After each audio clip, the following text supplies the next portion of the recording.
بسم اللہ الرحمن الرحیم۔ اب یہ قرآن کریم کی آیت ہے، لیکن اگر آپ دیکھیے اس روایت کے ساتھ جسے آج کی مجلس کے شروع میں آپ کی خدمت میں پیش کرنے جا رہا ہوں، تو بہترین اس آیت کا اطلاق ہوتا ہے سرکار سید الشہداء پر۔ اب سرکار کی ولادت سے پہلے کا جو زمانہ حمل، قرآن میں دو لفظ آئے، حملت پریگننسی، وضاعت ڈیلیوری کا، یہ دونوں مرحلے وہ تھے کہ اس کی ماں ان مرحلوں میں بہت ہی تکلیف کے عالم میں۔ تکلیف یہ وہ پین کے معنوں میں ہے یا تکلیف وہ جو روایت میں آیا ہے؟ سنیے روایت کیا ہے۔ روایت ام ایمن سے یہ روایت نقل کی گئی۔ ام ایمن کون ہے؟ ام ایمن خود تاریخ اسلام کی ایک بہت ہی اہم شخصیت، اور پھر ان کے شوہر وہ بھی بہت اہم، اور پھر ان کا بیٹا وہ بھی بہت اہم۔ ام ایمن پیغمبر اسلام کی مدر یعنی ماں حضرت آمنہ کی کنیز، اس وقت بہت چھوٹی تھی، بلکہ یہی تو پیغمبر کو لے کے مکے آئی تھی جب جناب آمنہ کی ڈیتھ ہو گئی تھی راستے میں۔ جناب آمنہ کی وفات ہوئی تھی جب مدینے سے مکے آ رہے ہیں، ہاف وے پر سفر میں یہ لے کر آئی تھی، پھر پالا بھی تھا بچپنے میں رسول۔ پھر یہی وہ ان میں ایمن ہے جن کی شادی پیغمبر نے جناب زید سے کی ہے، زید ابن حارثہ جنہیں رسول کا بیٹا سمجھا جاتا تھا۔ اور جناب زید وہ ہیں جو ذرا سی مناسبت یہ بن رہی تھی، الگ الگ تقریریں اگر ہوتی، جنگ موتا میں جعفر طیار کے بعد علم اٹھایا اور شہید ہوئے۔ جعفر طیار کون ہے؟ وہ پہلے علمدار جن کا دایاں بازو کٹا، بایاں بازو کٹا، علم بچاتے۔ اب یہاں سے ربط آ سکتا تھا جناب عباس کا، لیکن ابھی آقا حسین والی روایت تو پوری ہو جائے۔ جعفر طیار کے، اور پیغمبر پہلے سے بتا گئے کہ یہ سیکوینس ہوگا اس جنگ کے اندر، پہلے جعفر طیار، اگر یہ مارے جائیں تو زید ان کے شوہر، اور ان کا بیٹا بہت مشہور اسامہ، وہی اسامہ جن کو پیغمبر نے اپنی زندگی کے آخری ہفتے میں ایک لشکر کا سالار بنا کے بھیج دیا، اور تمام مسلمانوں سے کہا تھا کہ ان کی فوج میں چلے جاؤ، صرف اہل بیت کو روک لیا۔ اور عام مسلمان بھی سمجھ رہے تھے کہ یہ ہم کو جان بوجھ کر مدینے سے باہر بھیجا جا رہا ہے تاکہ پیغمبر کی وفات کے وقت ہم نہ ہوں، تو وہ جا نہیں رہے۔ اور پیغمبر کا وہ مشہور جملہ، لعن اللہ من تخلف جیش اسامہ، اللہ کی لعنت ہو جو اسامہ کی فوج میں نہیں جا رہا۔ تو یہ اسامہ ان کے بیٹے، ان کا آقا حسین سے ایک ربط ملتا ہے۔ آقا حسین کا ایک مشہور واقعہ انہی اسامہ کے بارے میں۔ تو یہ ام ایمن۔ اچھا، یہ ایک اور یہاں پہ بات میرے ذہن میں اچانک آ گئی۔ ام ایمن وہ تھی کہ جب فدق کا مسئلہ کھڑا ہوا تھا تو شہزادی کونین نے اپنے دعوے کے لیے جو گواہ پیش کیے کہ یہ بابا نے مجھے گفٹ کیا، تو اس میں ایک ام ایمن تھی۔ یہ گواہ ہے، یہ رسول خدا کی ماں کی طرح سے بھی ہیں، بیٹی کی طرح سے بھی ہیں۔ ماں کی طرح سے اس لیے میں نے کہا کہ جناب آمینہ کے بعد پیغمبر کو پالا ہے، بیٹی کی طرح اس لیے کہا کہ پیغمبر کا جو بیٹا کہلاتا ہے یہ اس کی بیوی ہے، بہو کی طرح۔ خیر، ام ایمن اپنا گواہ پیش کیا کہ یہ میری گواہ ہے، ان کے سامنے اللہ کے رسول یعنی میرے بابا نے یہ فدق مجھ کو دیا ہے، ایز اے گفٹ دیا، میراث کی بات نہیں ہے، گفٹ کی بات۔ تو ام ایمن کی گواہی تو یہ کہہ کے ٹھکرا دی گئی کہ یہ کنیز کی گواہی نہیں چلتی۔ لیکن ام ایمن کو پیش کرنا ایک بہت اہم پیغام تھا۔ بھئی ام ایمن پیغمبر کی کنیز ہے، ٹھکرا دیا نا کہ یہ تو رسول کی کنیز ہے، تو رسول کو یہ کنیز کیسے ملی؟ کہا ان کی ماں کی کنیز تھی، جب ماں کا انتقال ہوا تو میراث میں رسول کے پاس آئیں۔ تم تو کہتے تھے کہ رسول کا کوئی وارث نہیں ہوتا، نہ رسول خود کسی کے وارث ہوتے۔ ان کا دعویٰ تو یہی تھا نا، انہوں نے دو حصے کہے تھے نا کہ ہم، رسول نے کہا ہے کہ ہم انبیاء نہ ہم کسی کے وارث بنتے ہیں، نہ کوئی ہمارا وارث بنتا ہے۔ خود یہ ام ایمن کو تم مان رہے ہو کہ یہ رسول خدا اس کے وارث بنے۔ تو ام ایمن کا ایک بہت اہم رول ہے، ان کی گواہی چھوڑ دیجئے، وہ تو بات کی چیز ہے، خالی ام ایمن کا پریزنس۔ خیر، یہ ام ایمن بہت پریشان نظر آ رہی ہیں۔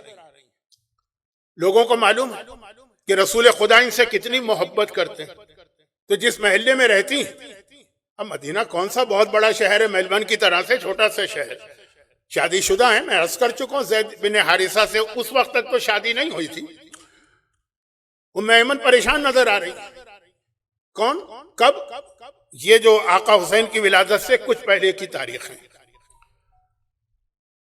محلے والے پیغمبر کے پاس گئے، کہا کہ یا رسول اللہ، ہم اس لیے آپ کے پاس آئے ہیں کہ آپ بعد میں ہم سے شکایت نہیں کیجیے گا. ام ایمن جن کو آپ ماں کی طرح سے عزت دیتے ہیں، کل صبح سے ان کا رونا جو جاری ہے تو آج 24 گھنٹے ہو گئے وہ رو رہی ہیں رو رہی ہیں رو رہی ہیں. ہم میں سے ہر ایک گیا، تسلی دی، دلاسا دیا، وجہ پوچھی کہ آخر اتنا رونا کیوں ہے؟ وجہ کسی کو نہیں بتا رہی. ہم آپ کے پاس آئے ہیں کہ آپ بعد میں شکایت کریں گے کہ تم پڑوسی، تم نے اتنا بھی خیال نہ کیا میری ماں کا. اللہ کے رسول خود ام ایمن کے پاس تشریف لے گئے. میں نے عرض کیا نا کہ بہت بڑا شہر نہیں مدینہ. جو لوگ شہر مدینہ کی زیارتیں کر کے آئے ہیں ان کو بتا دوں، آج جتنی مسجد ہے نا، پرانا پورا شہر اس کے اندر تھا. پیغمبر گئے، کہا ام ایمن کو دیکھا، کہا کہ آپ اتنا رو کیوں رہی ہیں؟ کہا کہ بس میں بتا بھی نہیں سکتی. پیغمبر مسکرائے، کہا بتائیے، مجھے پتا ہے کہ آپ کیوں رو رہی ہیں، لیکن جو سمجھ کے آپ رو رہی ہیں ایسا ہے نہیں. تو ام ایمن نے ایک مرتبہ کہا کہ میں نے کل رات کو ایک خواب دیکھا تھا. اس کے بعد میری آنکھ جو کھلی ہے تو خواب مجھے اتنا یعنی ڈرانے والا لگا، ایک وارننگ سائن لگا کہ اس وقت سے میرے آنسو نہیں تھم رہے کہ کیا میں یہ گناہ کرنے جا رہی ہوں؟ کیا میں اتنی بڑی گناہ گار ہوں؟ پیغمبر نے کہا بتائیے جو آپ سمجھ رہی ہیں ایسا نہیں. کہا کہ میں نے دیکھا کہ اے اللہ کے رسول آپ میرے پاس سے گزر رہے ہیں، میں زمین پہ بیٹھی، آپ کے بدن کا ایک ٹکڑا کٹا اور کٹ کے میری گود میں آ کے گر گیا. پیغمبر نے کہا تو آپ نے اس خواب سے کیا نتیجہ نکالا؟ کہا یہ کہ شاید میرے دل میں آپ کے خلاف کوئی بغض ہے، عداوت ہے، برائی ہے، میں آپ کو نقصان پہنچانا چاہتی ہوں، آپ کا جسم ٹکڑے ٹکڑے کرنا چاہتی ہوں. پیغمبر نے مسکرا کے کہا کہ اے ام ایمن ایسا نہیں، یہ بڑا بشارت والا اور بڑا اچھا خواب ہے جسے آپ برا سمجھ رہی ہیں. خود خواب پر میری ایک تقریر ہے بہت مشہور، لیکن اب وقت تو کچھ بھی نہیں ہے. کہا یہ بڑا اچھا خواب ہے. یہ خواب آپ نے اس لیے دیکھا کہ عنقریب خدا مجھے میری بیٹی فاطمہ کے ذریعے سے ایک ایسا بیٹا دینے والا ہے جو ہر طرح سے میرا ٹکڑا ہوگا اور اس کو آپ پالیں گی. اس لیے یہ دیکھا کہ میرے بدن کا ایک ٹکڑا کٹ کے آپ کی گود میں گرا ہے اور آپ یہ سمجھ رہی ہیں کہ شاید مجھے نقصان پہنچانا ہے. نہیں، یہی تو وہ ہے حسین منی وانا من الحسین. حسین پیغمبر کا ٹکڑا ہے، محاورتاً نہیں، خطابت میں نہیں، شاعری میں نہیں، حقیقی معنوں میں. حسین جز رسول ہے، حسین رسول کا ٹکڑا ہے، حسین رسول کا حصہ ہے. حسین منی وانا من الحسین تو ہر اذان بتاتا ہے، لیکن یہ ہر اذان والی بات یہ بعد میں اگر آج تقریر کے آخر میں وقت ملا. یہ ام ایمن یہ فرماتی ہیں کہ چونکہ میں پیغمبر کے گھر کی کنیز تھی تو روزانہ آتی جاتی تھی. ماہ جمادی الثانی کون سا؟ جس شعبان میں آقا حسین کی ولادت ہوئی. اب دیکھیے، حملت ہو کرہم و وضعت ہو کرہ، ماں نے پریگننسی میں بھی تکلیف اٹھائی اور ڈیلیوری کے موقع. اب روایت آگے بڑھ رہی ام ایمن کے ذریعے. یہ ام ایمن خاندان رسالت کی اتنی قریبی اور ہر وقت اس گھر میں رہنے والی. وہ کہتی، اچھا ایک جملہ کہہ رہا ہوں جو آپ کو ذرا سا موضوع سے ہٹ کے لگے، لیکن نہیں، اس میں وہی ایک پیغام ہے جو میں نے کہا. روایت تو آپ سنتے ہیں جو میں پڑھنے جا رہا ہوں، اس کا پیغام ایک جو میرے ذہن میں آ رہا ہے وہ اس کے بعد پیش کروں. اس سے پہلے ایک بات یہ، ایک جگہ پہ مومن کی پہچان بتائی گئی ہے کہ کم بولتا ہے، کم کھاتا ہے، کم سوتا ہے. پھر وہ بہلول دانا کا ایک واقعہ بھی ہے، اس کو چھوڑ دیا.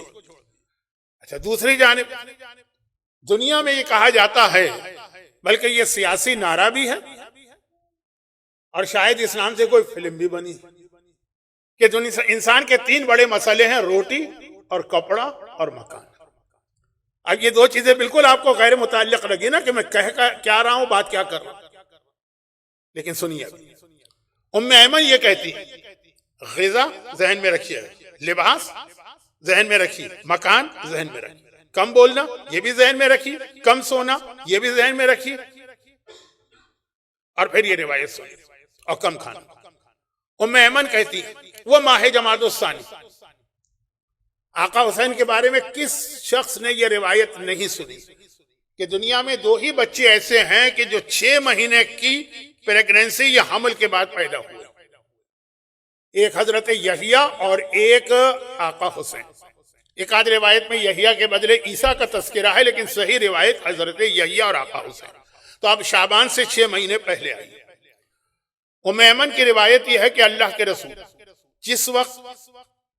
جس وقت آقا حسین کے حمل کو، لفظ ذرا مجھے مشکل لگتا ہے لیکن چونکہ بار بار پریگننسی کہنا بھی مجھے برا لگتا ہے، آقا حسین کے حمل کو 1 مہینہ ہو گیا، پہلا مہینہ آقا حسین ماں کے شکم میں آ گئے. بار بار یہ بات کہنا پڑتی ہے کہ دیکھیے، جب ہم کہتے ہیں کہ فلاں امام نے ظہور کیا ہے، وہ احترام میں کہیں تو ٹھیک، لیکن اگر اس کا یہ مطلب ہے کہ وہ بغیر باپ اور بغیر ماں کے اس طرح پیدا ہوئے کہ براہ راست آسمان سے آئے، تو یہ عقیدہ بالکل غلط ہے. اور ہے کچھ لوگوں، اور صرف یہی نہیں ہے، اتنا بڑھتا چلا جا رہا کہ پہلے معصومین کے بارے میں عقیدہ تھا، اب اس کے بعد مثلا جناب عباس کے بارے میں عقیدہ ہو گیا، اب اس کے بعد جناب سکینہ کے بارے میں عقیدہ ہو گیا، اس کے بعد جناب علی اصغر کے بارے میں عقیدہ ہو گیا. تو سلسلہ رکے گا نہیں کہیں پر. وہ ایک ہی جملہ یاد رکھیے کہ ہمارے بزرگوں نے بہت حکمت سے دین ہم تک پہنچایا ہے. وہ ایک جملہ بہت اہم ہے، بہت اہم ہے: اللہ ایک، پنجتن 5، امام 12، معصوم 14. آج کل معصوم 14 سے بڑھانے کی کوشش کی جا رہی ہے. مسئلہ یہ کہ ایسی شخصیتوں کے نام بیچ میں آ جاتے ہیں کہ اگر کچھ کہا جائے تو ان کی توہین محسوس ہونے لگتی ہے. بہت احتیاط کا مقام ہے نا کہ اگر ہم کہہ دیں کہ جناب عباس اپنی تمام تر عظمت کے باوجود 14 معصوم میں نہیں ہے، 12 امام میں نہیں ہے، اور ان کے بعد ان کا رتبہ آتا، تو اب یہ چیز کتنی ہی احتیاط سے کی جائے سننے والوں کو کھلتی. اگر میں ایک جملہ یہ کہہ دوں کہ ایک عام مومن کو دیکھ لیجیے گا، وہ جناب عباس سے زیادہ محبت کرتا ہے امام تقی کے مقابلے. امام تقی کو امام تو مانتا ہے، 12 اماموں میں ایک ہے، وہ ہمارے امام بھی ہیں، کلمہ بھی پڑھتا ہے، لیکن جو عقیدہ تو اٹیچمنٹ. اب زیادہ کہوں گا تو پھر توہین کا پہلو بنے گا، جو میں نہیں کہنا چاہتا ہوں. میں واپس آ رہا ہوں اصل موضوع پر کہ اب حمل، پریگننسی، پہلا مہینہ. اللہ کے رسول ام ایمن کہتی ہیں کہ میرے سامنے اپنی بیٹی کے حجرے میں آئے اور کہا، بیٹی تم ایسے کپڑے پہننا چھوڑ دو جو ذرا سے آرام دے. اہل بیت کے گھر میں کون سے بڑے عالیشان قسم کے، برانڈڈ قسم کے لباس پہنے جاتے تھے؟ معمولی سادہ سے کپڑے، لیکن کا اس میں بھی جو لباس تمہیں آرام دے رہا وہ چھوڑو. ذرا سخت قسم کا، خشن، کھردرا سا لباس جس میں آدمی بہت زیادہ اپنے آپ کو کمفرٹیبل محسوس نہ کرے. یہ حمل کے پہلے مہینے کا. بیٹی نے باپ کے حکم پر عمل کی. اگلا مہینہ آیا. ام ایمن کہتی ہے کہ دوسرا مہینہ آیا. آقا حسین رحم مطہر میں ہے، فی الاسلاب شامخت والارحام المطہرہ، پاک و پاکیزہ شکم میں. دوسرا مہینہ آیا. شروع ہوا دوسرا مہینہ، پہلا دن. میں اپنے دستور کے مطابق کچھ کھانا لے کے شہزادی کی خدمت میں گئی. کھانے کا وقت، شہزادی نے کہا کہ نہیں، مجھے اس وقت دل نہیں چاہ رہا، واپس بھیج. 2-3 وقت ایسے گزرے کہ شہزادی نے گھر کا پکا ہوا کھانا کھانے سے انکار کر دیا. تو آخر میں نے ایک مرتبہ کہا کہ شہزادی کون ہے؟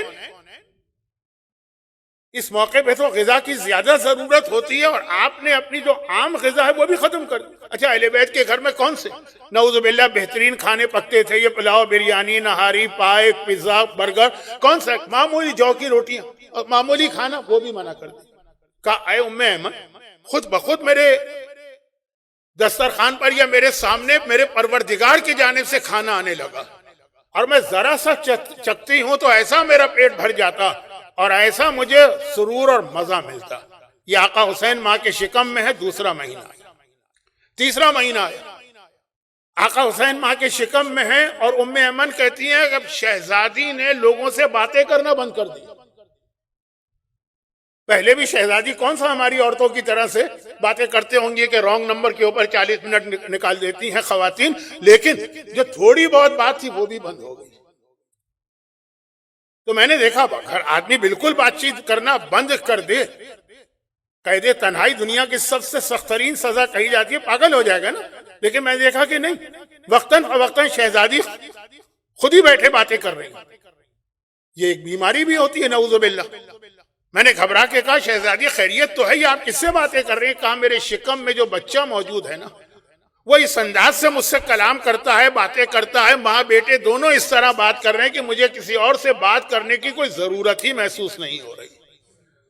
جب فاطمہ اپنی ماں کے پیٹ میں تھی خدیجہ طاہرہ کے، تو فاطمہ بھی ماں سے بات کیا کرتی تھی، لیکن اتنے مہینے نہیں، یہ تیسرا مہینہ ہے، حسین دنیا میں آنے والے ہیں، ذرا تیاریاں بھی ہو رہی ہیں۔ اگر روایت آپ نے سنی ہے تو میں نے ایک جملہ کہا نا کہ آخر میں اس کا ایک نتیجہ میں نکالنا چاہتا ہوں، اور نہیں سنی ہے تو سن لی۔ چوتھا مہینہ شروع ہو گیا، چوتھا مہینہ۔ اب شہزادی، کون سا شہزادی کا حجرہ کوئی بہت ہی بڑی کوئی حویلی ہے، کوئی بہت بڑی کوٹھی ہے، کوئی بہت بڑا ویلا ہے، کوئی بہت شاندار مکان ہے، معمولی سا حجرہ ہے۔ آج بھی آپ مسجد میں جا کے دیکھی تو یقین نہیں آتا ہے کہ اتنے چھوٹے حجرے میں شہزادی نے زندگی گزاری ہے۔ وہ زری میں چلا گیا ہے، مگر زری میں 3 حجرے ہیں تو اس کا 1/3، یقین نہیں آتا۔ ویسے ہی چھوٹا حجرہ، شہزادی اپنے اس چھوٹے سے حجرے میں بھی موومنٹ بند کر دیا، بلکہ اب مصلے پہ بیٹھ جاتی ہیں پورا دن۔ شہزادی اسی مصلے پر بیٹھ کر یہ عبادت کرتی ہیں، ذکر خدا کرتی ہیں، وہاں سے ہلتی ہی نہیں، ہٹتی ہی نہیں۔ کوئی توہین آمیز جملہ اگر آ جائے تو وہ غیر ارادی ہو۔ 5واں مہینہ آ گیا، ابھی آقا حسین دنیا میں آ رہے ہیں۔ ایک مہینے کی تفصیل ام ایمن جیسی خاندان کی قریبی خاتون خود آنکھوں دیکھی بتا رہی۔ 5واں مہینہ آ گیا، یعنی سمجھ لیجئے کہ رجب کا مہینہ۔ تب 5واں مہینہ آیا، یا شاید اس سے پہلے چلے جائیے آپ۔ 5واں مہینہ آ گیا، 5واں مہینہ شروع ہوا، ہر مہینے کی پہلی تاریخ 5واں مہینہ شروع ہوا۔ تو شہزادی چوتھے مہینے سے ہی، بھئی اہل بیت تو پہلے بھی نمازیں پڑھتے تھے، خاصا حصہ مصلے پہ، لیکن اب تو بالکل حرکت کرنا ہی بند کر دی۔ ایک مصلہ، ایک جا نماز جو ہے نا، یہ گویا شہزادی کا مکان بن کے رہ گیا۔ میں نے ایک لفظ جو شروع میں کہا تھا نا کہ اب مولا دنیا میں آنے والے، دیکھیے غذا روٹی وہ کیا ہے، دیکھیے لباس کپڑا جو شہزادی کو پہننے کا حکم دیا بابا نے وہ کیا ہے، اب دیکھیے مکان، ایک مصلہ، ایک جا نماز، یہ ہو گئی ہے شہزادی کا پورا مکان، یہیں بیٹھی رہتی۔ 5واں مہینہ آیا، پہلا دن، نماز فجر پہ پڑھی شہزادی نے، اور نماز فجر پڑھنے کے بعد جو ایک مرتبہ شہزادی کی آنکھوں سے آنسو جاری، خوف خدا سے تو شہزادی روتی ہی تھی، لیکن یہ آنسوؤں کا انداز ہی بالکل مختلف، کہ میں ایک مرتبہ گھبرا گئی کہ خیریت تو ہے۔ ام ایمن کا رسول سے رشتہ، پھر جو رسول سے رشتہ ہے تو رسول کی بیٹی سے رشتہ، وہ ساری چیزیں میں نے شروع میں بتائی تھی۔ میں گھبرا گئی، میں نے گھبرا کے کہا کہ شہزادی خیریت؟ اچھا، اس روایت میں 3 ٹائمنگ آ رہے ہیں۔ پہلا دن کون سا؟ 5ویں مہینے کا پہلا دن، 3 ٹائم آ رہے ہیں، فجر، ظہر، مغرب۔ اور میں اسی العصر کے منبر پر 2 دفعہ یہ روایت پڑھ چکا ہوں کہ یہ 3 ٹائم وہ ہیں جب شہزادی کے چہرے سے ایسا نور نکلتا تھا جس کی وجہ سے شہزادی زہرا یعنی لیڈی آف لائٹ کہلائی۔ لیکن وہ روایت پڑھنے جاؤں گا تو آج کی روایت رہ جائے گی، آدھا گھنٹہ تو ختم ہی ہو گیا ہے، میرے پاس تو صرف آدھا گھنٹہ ہے۔ اب سنی تو یہ 3 اوقات، فجر کی نماز، ظہر کی نماز، مغرب کی نماز، ایک نور۔ لیکن یہاں پہ ہے کہ آج فجر کی نماز کے بعد نماز ختم ہوئی، شہزادی نے تعقیبات پڑھی، یعنی جو تسبیح دعائیں، اور پھر رونے لگی۔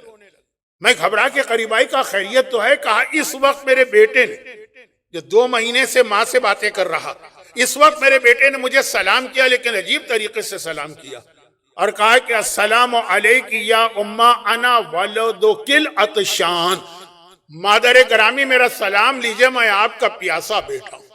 بھئی یہ جو بچے نے میرے پیٹ سے کہا ہے کہ میں پیاسا ہوں، میں پیاسا ہوں، میں پیاسا ہوں، عام ماں برداشت نہ کر سکے، کہاں زہرا جیسی ماں آنسو تھم ہی نہیں رہے ہیں، زہر تک روتی رہی، یہاں تک کہ زہر کا وقت آ گیا۔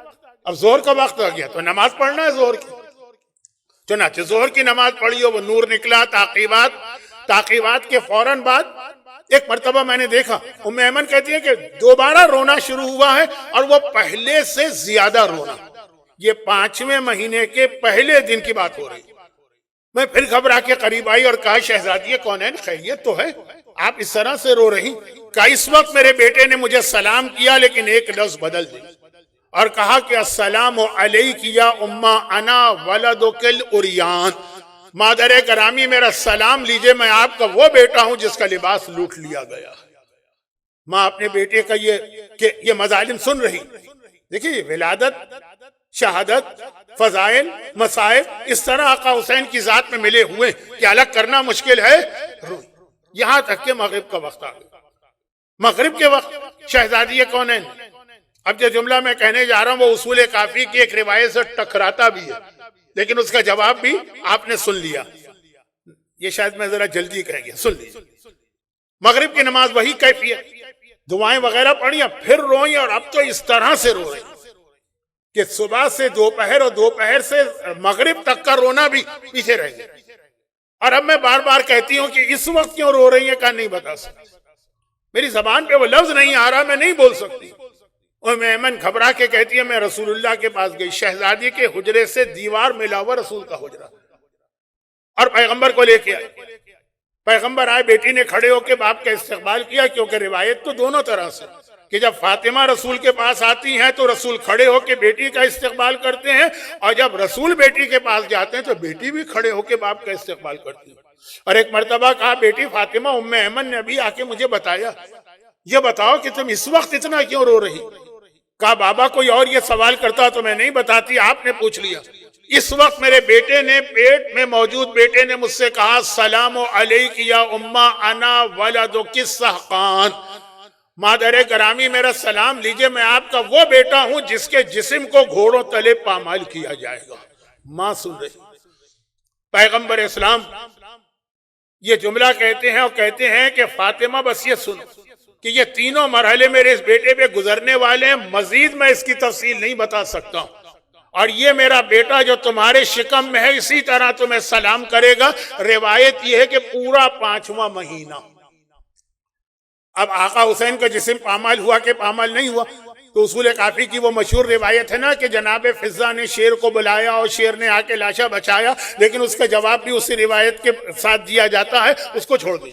یہ تین آقا حسین نے اپنے تعارف میں یہ 3 جملے کہے کہ عطشان، عریان، ساقان، پہچانو مجھے میں پیاسا ہوں، پہچانو مجھے میں بے لباس ہوں، پہچانو مجھے کہ جس کے لباس، جس کے جسم کو گھوڑوں تلے پامال کیا گیا پورا 1 مہینہ، صبح دوپہر و شام. 6واں مہینہ شروع، 6واں مہینہ، پہلا دن آیا 6 مہینے. اور فرماتی ہیں ام ایمن کہ اب 6 مہینے کا جو پہلا دن آ رہا تو ایک مرتبہ ایک ایسا نور شہزادی سے ظاہر ہونے لگا. خود شہزادی لیڈی آف لائٹ ہیں، نور ہی نور ہیں، مگر یہ ایک ایسا نور آ رہا کہ وہی جملہ ہے جو صحیح بخاری میں رسول اللہ کے بارے میں ہے، مگر ایک فرق کے ساتھ. رسول اللہ کے بارے میں جملہ ہے ان کی ولادت کے بعد، آقا حسین کے بارے میں جملہ ہے ان کی ولادت سے بھی پہلے. 6 مہینے کا پہلا دن آیا، ایسا نور ظاہر ہو گیا کہ ہمیں اب اپنے گھر میں چراغ جلانے، لائٹ جلانے، روشنی کرنے کی ضرورت نہیں تھی. رات کے اندھیرے میں اس نور سے ہر چیز ہم کو نظر آتی تھی اور ہم دیکھ رہے تھے، یہاں تک کہ پورا 1 مہینہ اس طرح گزرا. اور پھر 3 شعبان سر 4 ہجری آ گئی. پیغمبر ایک ضروری کام سے، اب یہاں پہ روایت بڑی ایک عجیب انداز سے ٹویسٹ لیتی. اہل بیت اطہار کے یہاں آپ کو ملے گا کہ جب ولادت کا وقت آتا تو کچھ خواتین آ جاتی ہیں ماں کی مدد کو. جناب حوا ہوتی ہیں، جناب سارہ ہوتی ہیں، جناب آسیہ ہوتی ہیں، جناب مریم ہوتی ہیں. پھر بعض روایتوں میں ہے کہ حضرت موسیٰ کی ماں ہوتی ہیں، بعض میں ہے کہ حضرت موسیٰ کی بہن ہوتی ہیں. یہ آپ کو ملے گا. خود پیغمبر کی ولادت کے موقع پر بھی یہی منظر تھا.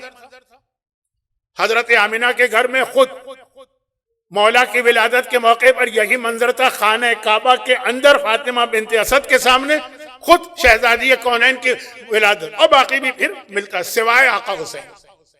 آقا حسین کی ولادت کے موقع پہ یہ نہیں. پیغمبر فرما گئے کہ بیٹی میں جا رہا ہوں، جب میں آؤں گا، اب وہ روایت میں نہیں پڑھ رہا ہوں، لمبی روایت ہو جائے گی. خلاصہ یہ کہ ام ایمن کہتی کہ اللہ کے رسول گئے، کہنے لگے کہ بیٹی فاطمہ آج کی رات کے بیٹا دنیا میں آنے والا. اب آپ ذرا ترتیب دیکھیے. لباس بہت ہی معمولی پہنوا دیا گیا، غذا دنیا کے غذا بن کر دی گئی، باتیں دنیاوی بات چیت بن کر دی گئی، گھر مکان موومنٹ کی جگہ مسلح عبادت ہے اور اسی میں زندگی گزر رہی ہے. پھر مصائب و گریہ آتا اور اس کے بعد پھر یہ نور آتا. تو اب اس کے اندر ایک پیغام بھی آ رہا ہے ہمارے لیے، وہ یہ کہ اہم ترین عبادتوں میں سے ایک ہے آقا حسین پہ گریہ کرنا، لیکن جو صحیح گریہ، ہر گریہ قبول، لیکن جو صحیح معنوں میں گریہ ہے، جو خود آقا کو یا اللہ کو چاہیے، وہ جس میں مومن کا لباس بھی پاک و پاکیزہ ہو، مومن کی غذا بھی پاک و پاکیزہ ہو، مومن کی بات چیت بھی پاک و پاکیزہ ہو، مومن نمازی بھی ہو، پھر جو گریہ کرے گا تو ایسا نور اس کو ملے گا جو دنیا بھی روشن کرے گا، قبر بھی روشن کرے گا، قیامت بھی روشن کرے گا، پل صراط کو بھی روشن کرے گا۔ 5ویں مہینے جب آقا حسین کا مصائب شروع ہوئے، اس سے پہلے کے 4 مرحلے بھی ذہن میں رکھیے۔ یہ نہیں ہے کہ حرام کھا رہے ہیں، یہ نہیں ہے کہ عبادتیں قضا کر رہے ہیں، یہ نہیں ہے کہ اللہ کی عبادت کا مذاق اڑانے کی منزل پہ آ گئے ہیں، یہ نہیں ہے کہ برانڈڈ کپڑے جس کے اندر عورت چھپی ہوئی کم ہو، کھلی ہوئی زیادہ ہو، اور پھر بھی گریہ فائدہ پہنچائے گا۔ لیکن صحیح معنی میں جو گریہ ہے نا، اس کا ایک طریقہ بتایا کہ یہ ساری چیزیں پاک و پاکیزہ ہو تو یہ گریہ تمہارے دنیا اور آخرت میں کام آنے والا ہے۔ اب آتی ہے وہ تاریخ، اگرچہ صرف ایک لفظ ایسا ہے اس روایت کا جسے میں سمجھانا چاہ رہا تھا۔ اب آتی ہے وہ تاریخ، کون سی؟ 2 شعبان ختم ہو اور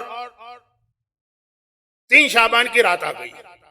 اس رات کو خود ام ایمن ہی کی روایت چل رہی ہے، وہی ایک روایت کہا جب 6 مہینے پورے ہو گئے، 6 مہینے کا آخری دن تھا، 7واں مہینہ شروع نہیں ہوا، 6 کا آخری دن، تو اس وقت شہزادی کے حجرے میں جناب ام سلمہ بھی آئی ہوئی تھی، اور اس وقت جناب صفیہ بھی آئی ہوئی تھی، رسول خدا کی پھوپھی، بہت اہم پھوپھی ہیں، لیکن خیر میں تو ذرا زیادہ تفصیل میں چلا گیا، جلدی سے سمجھ۔ اور ہم لوگ گھر میں تھے، پھر رات آئی، ہم نے کھانا کھایا، نماز پڑھی جو ظہر ہے، پھر جو رات کی ہے، پھر سو گئے۔ نماز شب کے لیے آدھی رات کے بعد اٹھنے کا حکم ہے، سو گئے۔ آدھی رات کے بعد پھر تینوں بیدار ہوئے، بلکہ چاروں، شہزادی بھی بیدار ہوئی، جناب صفیہ رسول کی پھوپھی، جناب ام سلمہ رسول کی بیوی، ام ایمن تو ہیں خیر۔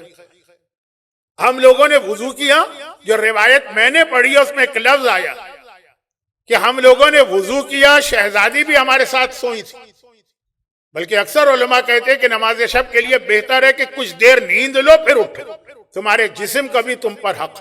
خیر اٹھے ہم لوگوں نے وضو کیا، مصلی پہ بیٹھے، نماز شروع کی، شہزادی نے تجدید وضو کیا اور نماز شروع کی، تجدید وضو۔ آقا حسن کے حوالے سے ایک جملہ آتا، لیکن آقا حسن والے جو جملہ ہے، میں توہین نہیں کر رہا ہوں، آقا حسن والا جو جملہ ہے نا، وہ ایک عام عورت کے لیے بھی مرحلہ پیش آ سکتا ہے۔ آقا حسین کے لیے لفظ تجدید وضو، کیا اس میں کیا یہ لفظ؟ آقا حسن کے لیے ایک جملہ، بعض کتابوں میں اس کی تفصیل میں نہیں جانا چاہتا، وقت میرے ہاتھ سے پھسل کے نکل رہا۔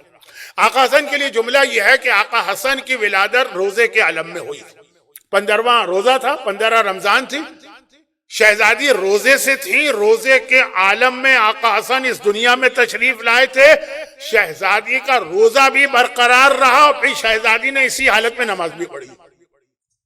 ویسے عام طور پہ یہ ہوتا ہے کہ بچے کی ڈیلیوری کے بعد عورت جو ہے وہ کچھ عرصے کے لیے جو ہے وہ نجس ہو جاتی ہے، تو اگر روزہ ہے تو ٹوٹ گیا اور نمازیں ہیں تو ساقط ہو گئی، تفصیلی مسئلہ نہیں، لیکن ایک عام عورت کے لیے بھی یہ امکان ہے شریعت کے اندر کہ وہ روزے کے عالم میں اس کی ڈیلیوری ہو، نجاست وہ نہ دیکھے تو اس کا روزہ بھی چلے گا، اس کی نماز بھی۔ لیکن آقا حسین کے لیے لفظ ہے تجدید وضو، یہ وہ لفظ ہے جو آپ مولا اور رسول کے حوالے سے غسل میں سنتے ہیں، وہ شہزادی کے لیے وضو میں آئے۔ تجدید وضو کسے کہتے ہیں؟ تجدید وضو اور وضو دونوں میں فرق کیا ہے؟ ایک ہوتا ہے آپ کا وضو ٹوٹ گیا اور آپ وضو کریں، سونے سے وضو ٹوٹ جاتا ہے، سب کا اتفاق، آپ وضو کریں، اور ایک ہے کہ آپ کا وضو ہو اور پھر آپ ایک اور وضو کریں، نور علی نور حدیث ہے نا، وضو پر وضو کرنا، تجدید وضو ہے۔ پرانا وضو ٹوٹا نہیں ہے، وہ ہے، پھر بھی آپ ثواب کے لیے دوسرا وضو کر رہے ہیں، یہ غسل میں نہیں چلتا، یاد رکھیے، الگ مسئلہ۔ شہزادی بھی سب کے ساتھ سوئی، لیکن جناب ام سلمہ اور صفیہ نیند سے اٹھی تو انہوں نے وضو کیا، کیونکہ مغرب کی نماز کا وضو ٹوٹ گیا تھا سونے سے۔ شہزادی بھی سوئی، لیکن شہزادی سوئی، اس کے باوجود شہزادی کا وضو نہیں ٹوٹا، وضو باقی تھا، شہزادی نے تجدید وضو کیا ہے۔ یہ وہ آیت تطہیر والے ہیں کہ پیغمبر نے کہا میں اور علی مسجد میں اس حالت میں بھی آ سکتے ہیں جب عام لوگوں پہ غسل واجب ہوتا ہے۔ فاطمہ نے بتایا جس سے تمہارا وضو ٹوٹ جاتا ہے ان سے ہمارا وضو نہیں ٹوٹا کرتا ہے۔ پھر شہزادی مصلی پہ جا کے بیٹھی اور ابھی نماز پڑھ رہی ہیں کہ اچانک دروازہ کھلا، حجرہ فاطمہ کا، اور ایک ایسی خوبصورت عورت اس حجرے میں داخل ہوئی کہ جتنا بھی آپ کسی کی خوبصورتی کا ذکر کریں یہ اس سے کم ہے۔ اور وہ آنے کے بعد ایک مرتبہ پورا حجرہ نور سے بھر گیا، اور آنے کے بعد کہتی ہے السلام علیک یا بنت خاتم الانبیاء، اے آخری نبی کی بیٹی آپ کو ہمارا سلام، آپ کو سلام ہو، السلام علیک یا سیدۃ النساء، اے تمام عورتوں کی سردار آپ کو سلام ہو، انا لعبۃ الحور من حوراء الجنہ، مجھے اللہ نے جنت سے بھیجا ہے، میں جنت کی ایک خاص حور ہوں جو اس وقت آپ کے پاس آئی ہوں تاکہ حسین کی دنیا میں آنے میں آپ کی مدد کروں۔ سارا نہیں آئی، آسیہ نہیں آئی، مریم نہیں آئی، جناب حوا نہیں آئی، ایک خاص حور جو اللہ نے پہلے دن سے بنائی ہے وہ آتی ہیں۔ جناب صفیہ، جناب ام سلمہ اس کو دیکھ کے گھبرا گئی، نور کی چادر گری، جب چادر ہٹی تو اس کے بعد آقا حسین نظر آئے۔ یہاں بھی ایک فرق آپ کو ملے گا، ہر امام نے پیدا ہوتے ہی سجدہ کیا ہے، سجدہ سجدہ، ہر امام کی نشانی ہے پیدا ہوتے ہی سجدہ کیا ہے۔ اور یہ جملہ کہا ہے جو آقا نے کہا، مگر ایک فرق کے ساتھ، آقا نے اس جملے میں ایک ایسا لفظ بڑھا دیا جو نہ مولا کے حوالے سے ملتا ہے، نہ آقا حسن کے حوالے سے ملتا ہے، نہ بعد کے اماموں کے حوالے سے۔ ابھی آپ اگلے ہی ہفتے امام زمانہ کی ولادت کی روایت سنیں گے، نرجس خاتون کے سامنے سجدہ کر رہے تھے، وہاں بھی یہ جملہ نہیں ملتا ہے، صرف آقا حسین کی ولادت کی خصوصیت ہے۔ وہ کیا جملہ ہے؟ پہلا جملہ تو وہی سجدے کے عالم میں ہے اور کہہ رہے ہیں اشہد ان لا الہ الا اللہ، میں گواہی دیتا ہوں اللہ کے بارے میں، واشہد ان جد محمد رسول اللہ، میں گواہی دیتا ہوں میرا نانا محمد اللہ کا رسول ہے، واشہد ان ابی و اخی اولیاء اللہ، میں گواہی دیتا ہوں میرا بابا علی مرتضیٰ بھی اور میرا بھائی حسن مجتبیٰ بھی ولی خدا ہے۔ اور اس کے بعد کہتے ہیں واشہد ان امی سیدۃ النساء، یہ کسی معصوم نے ولادت کے موقع پہ نہیں کہا، یہ آقا حسین نے کہا، میں گواہی دیتا ہوں کہ میری ماں کائنات کی تمام عورتوں کی سردار ہے۔ فاطمہ کی سرداری کی گواہی تمام معصومین میں سے صرف آقا حسن نے دی ہے، پیدا ہوتے ہی دی ہے۔ اور روایت یہ ہے کہ اس کے بعد یہ شہزادہ آقا لوبا نے اٹھا کے شہزادی فاطمہ کی گود میں دیا۔ بہت دلچسپ باتیں اس کے بعد کیے چھوڑ رہا ہوں اس لیے کہ مجھے کچھ میسج بھی آپ تک پہنچانا ہے۔ حسین دنیا میں آ گئے، دنیا میں حسین کے آتے ہی اگلے دن پوری مسجد نبوی میں، پوری مسجد نبوی میں ایک تہلکہ مچ گیا۔ کیوں؟ لوگوں کو ایک دوسرے سے باتیں کرتے آپ سنیں گے آج کیا ہو گیا، ایسا لگ رہا ہے رسول خدا بھول گئے۔ رسول خدا کے بھول کے حوالے سے کئی روایتیں عالم اسلام میں ہیں۔ بھول کیوں گئے کہ رسول خدا نے ظہر کی نماز پڑھائی ہمیشہ 2 رکعت تھی، آج 4 رکعت پڑھا دی۔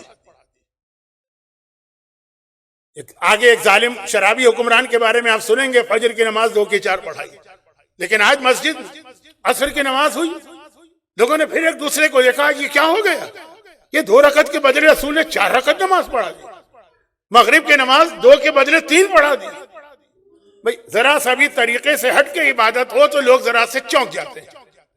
اب مثلا اگر نماز مغرب میں انا انزلنا کے سورے کے بدلے میں پہلی رکعت میں قل واللہ پڑھوں تو مجمع چونک جائے گا، مولانا بھول گئے ہوں، قل واللہ تو دوسری میں ہوتا، یہ اپنی طرف سے بنایا ہوا مسئلہ ہے نا۔ لیکن جب عشاء کی نماز ہوئی تو پیغمبر نے ایک جملہ کہا، کیا جملہ تھا؟ اس سے پہلے اسلام میں ہر نماز 2 رکعت۔ لوگ کہتے ہیں نا کہ سفر میں نمازیں آدھی کیوں ہو جاتی ہیں، سوال الٹا ہے۔ اسلام میں ساری نمازیں آدھی آئی تھی، پھر بڑھی ہیں ظہر، عصر، مغرب اور عشاء کی۔ اور جب لوگوں نے کہا یا رسول اللہ یہ آج کیا ہو رہا، پیغمبر نے کہا میرے حسین کی دنیا میں آنے کے خوشی میں اللہ نے نمازوں میں اضافہ کر دیا ہے، پہلے 10 رکعت تھی تو 17 رکعت تھی۔ یہ نماز جو ہے یہ اللہ کی طرف سے ایک قسم کا گفٹ ہے۔ حسین دنیا میں آیا، دنیا میں آیا نا، ہمیں اللہ سے کچھ لینا ہے۔ اللہ نے کہا نماز سے بڑی کوئی عبادت ہی نہیں ہے۔ کیا کہنا اس حسین کا، حسین کے بابا کے لیے کہا جاتا ہے، کیا کہنا اس علی مرتضیٰ کا، پیدا بھی ہوئے اللہ کے گھر میں، دنیا سے گئے بھی اللہ کے گھر سے، تو کیا کہنا اس حسین کا، دنیا میں آیا تو نمازوں کو بڑھا گیا، دنیا سے گیا تو نمازوں کو بچا گیا ہے۔ یہ پہلے ہی دن گفٹ ملا ہے اللہ کی طرف سے آپ کو، جو ذرا سے بھی اس کے اندر کوئی کمی کرے وہ ایسا ہے جیسے آپ کسی کا گفٹ اٹھا کے اس کے منہ پہ پھینک دیں. خدا بندہ نہیں چاہیے ہمیں یہ گفٹ، اپنا گفٹ خود لے جاؤ. یہاں پر پھر میں ایک بہت مختصر بات کرتا ہوں، اس لیے کہ وقت میرے ہاتھ سے آقا حسین کے بیان میں گزر گیا. پہلا تو یہ واقعہ ہوا لوگوں کے لیے، 10 کے بدلے آج 17 رکعت نماز ہو گئی. اور پھر اس دوران 3 دن مسلسل 3 واقعات پیش آئے. 3 دن ہمارے یہاں ایک ہی واقعہ مشہور ہے، میں پڑھ بھی نہیں رہا ہوں، اتنا مشہور ہے کہ لوگ کہیں گے مولانا اس کے لیے تو ہم 40 ٹیمپریچر ہیٹ ویو کے اندر ورکنگ ڈے کے اندر اپنے بچوں کو لے کے نہیں آئے تھے العصر میں، تو پڑھ نہیں رہا ہوں، اشارہ کافی. کون سا مشہور واقعہ؟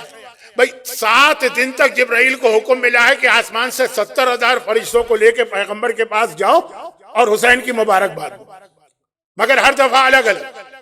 70,000 فرشتے آج کے الگ ہیں، کل الگ ہے، پر فرشتوں کے اوپر بھی وہاں آسمان کے اوپر بھی جو ہے وہ خوشی کی محفل سجی ہوئی ہے. ہر ایک کا دل چاہتا ہے کہ جائے اور جا کے رسول کو مبارکباد بھی دے، حسین کی زیارت بھی کرے.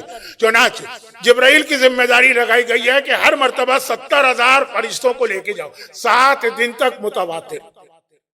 اور اس دوران 3 دفعہ ایسا ہوا کہ جب جبرائیل آ رہے تھے تو راستے میں مختلف علاقوں میں جبرائیل کو 3 ایسے فرشتے ملے جن پر اللہ کی طرف سے ایک قسم کا عذاب تو نہیں کہوں گا، سرزنش، ڈانٹ ڈپٹ، تنبیہ. 3 فرشتے، فطرس، دردائیل، سلسائیل. پہلے دن جبرائیل آ رہے ہیں، راستے میں فطرس ملے، ایک جزیرے میں پڑے ہیں. فرشتوں پر جب اللہ کی طرف سے وارننگ آتی ہے تو ان کے پروں کو توڑ دیا جاتا یا چھین لیا جاتا. اب وہ فرشتہ جو ہے وہ اڑنے کے قابل نہیں ہوتا ہے، پڑا ہوا ہے زمین. فطرس ہر ایک کو معلوم. اگلے دن جب جبرائیل آ رہے تھے، فرشتے تو ایک دوسرے کو دیکھتے ہیں نا، کہاں خوشی کے عالم میں جا رہے ہیں، نعرے لگاتے ہوئے جا رہے ہیں. آپ حضرات جلوس میں نعرے لگاتے ہیں، فرشتے آسمان سے نعرے لگاتے ہوئے اتر رہے ہیں. دردائیل نے کہا جبرائیل یہ کیا ہو رہا ہے؟ آپ کو روایت معلوم ہے، میں جملے نہیں دہرا رہا ہوں کہ میں جا رہا ہوں وہاں، وہ آخری نبی کے گھر میں وہ بیٹا پیدا ہوا. تیسرے دن آئے تو سلسائیل ملے. 3 فرشتے، تینوں پہ عذاب آیا ہوا. یہ لفظ عذاب فرشتوں کے لیے صحیح نہیں ہے، لیکن میرے پاس وقت نہیں ہے اس لیے یہ لفظ کو برداشت کر لیجیے. تینوں کے بالوں پر، یعنی جو پر تھے نا وہ اللہ چھین چکا، زمین پہ پڑے ہوئے. اور تینوں کو جبرائیل نے وہ پیغام دیا جو آپ فطرس کے حوالے سے سن سکتے ہیں. اب ہوا کیا کہ پہلے دن فطرس نے کہا مجھے اٹھا کے لے جاؤ. چنانچہ فطرس کو جبرائیل لے کے رسول کے پاس گئے، کہا کہ یہ بھی مبارکباد دینے آنا چاہتا. اور فطرس نے کہا کہ یا رسول اللہ اس بچے کے صدقے میں میری یہ غلطی اللہ سے معاف کرا دی. پیغمبر نے کہا کہ جبرائیل اس کو حسین کے جسم سے مس کرو. آپ نے سنا. دوسرے دن کیا ہوا کہ دردائیل آیا. اس نے بھی دیکھا جبرائیل اتر رہے ہیں، جزیرے میں پڑا تھا، مجھے لے جاؤ. لے گئے. یا رسول اللہ آج یہ فرشتہ جو ہے وہ یہ درخواست لے کے آیا. رسول نے کہا اسے حسین کے گہوارے سے مس کر. گہوارے سے مس کی، فوراً اس کے اوپر وغیرہ آ گیا. تیسرے دن سلسائیل. یہ 3 الگ الگ فرشتے ہیں، 3 الگ الگ واقعات. وہ آ رہا، اس نے دیکھا جبرائیل آ رہے ہیں. اچھا اس کے اوپر عذاب خدا کچھ زیادہ ہی آیا تھا، وہ اپنی جگہ سے ہلنے کے قابل بھی نہیں تھا. تو کہا کہ جبرائیل ذرا سا بھی کوئی مجھے ٹچ کرتا ہے تو بڑی شدید تکلیف ہوتی ہے، تم جا کے خالی میری درخواست پہنچا دو. تیسرے دن جبرائیل پھر گئے، کہا یا رسول اللہ، اور راستے میں سلسائی ملا تھا. اس نے یہ کہا تھا. پیغمبر نے حسین کو اپنے ہاتھ میں اٹھایا، کہا خدا بندہ اس حسین کا واسطہ اس پر سے اپنے عذاب کو برطرف کر لے. اور معلوم ہوا عذاب برطرف ہوا اور سلسائل اڑتا ہوا یہاں پہ آ گیا.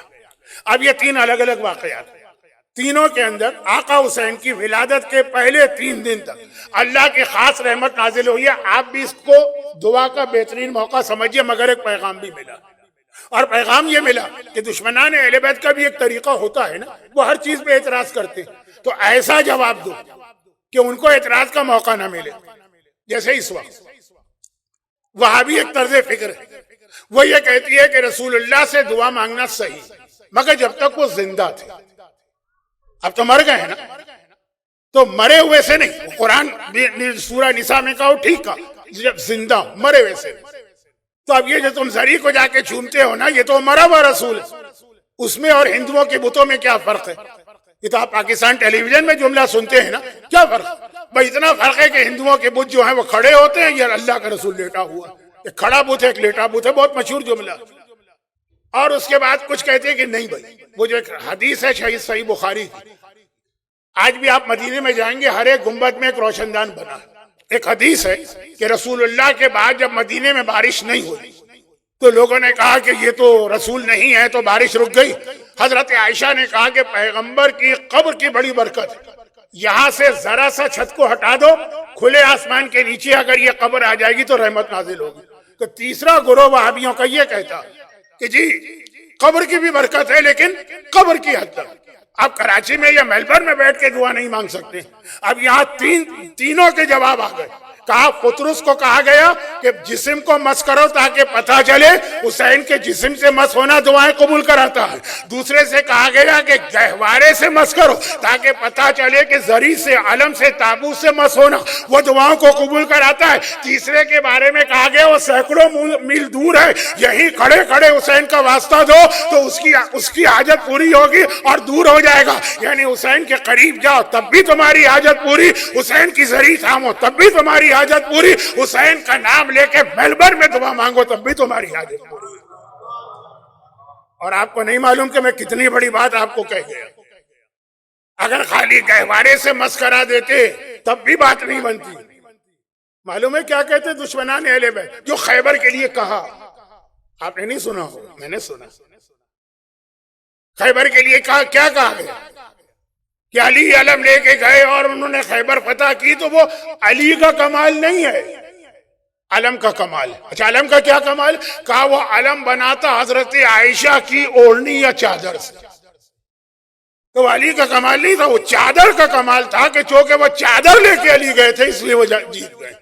یہاں بھی کہہ دیتے حسین کا کمال نہیں ہے، گہوارے کا کمال تھا، فلاں صحابی نے درخت بویا تھا نا تو ان کے ہاتھوں کی برکت سے وہ درخت کی لکڑی اتنی برکت ہو گئی، اصل کمال ان کا ہے۔ پیغمبر نے کہا ہر طرف سے راستہ بند کروں گا، کہیں سے کہنے کو کچھ نہ ہو۔